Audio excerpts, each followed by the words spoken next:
จักนี่เลย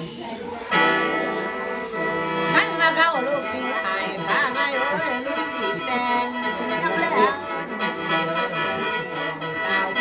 แต่งกันถ้าเข้าย้ำในบุมีจะเตี้ยอีพ่อเอ้ยมามึงนี่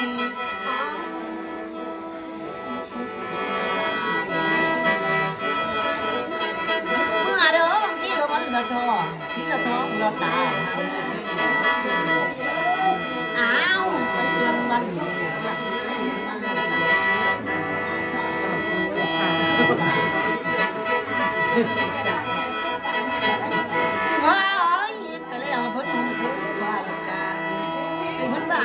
ดอกไม้ใส่น้ำล้าง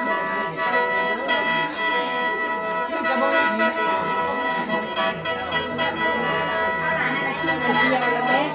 เขามียังแล้วอ๋อหยิบไปแล้วโอ้ยหยิบตำลังมาตามเงินบอกรังอยู่ข้าง เมื่อเนาะเมื่อตำลังตะลีน่ะ มือจะท่านน่ะ ท่านมาตกปีหน้า แล้วอยู่ร่วมน้ำมัน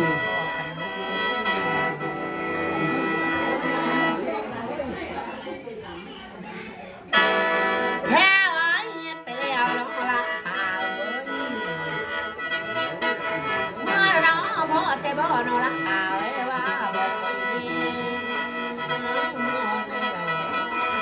บ่ให้นอนก็นอนเลยละหา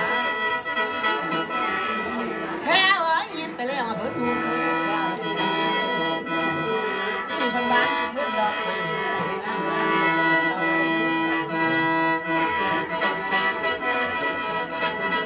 แม่เอ้ยนี่มันเป็นกันเลยคนละคืนเจ้าได้ฟัง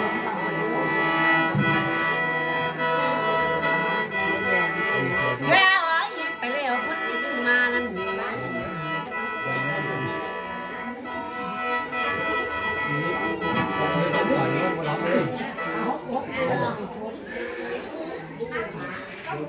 หัวโตได้ไง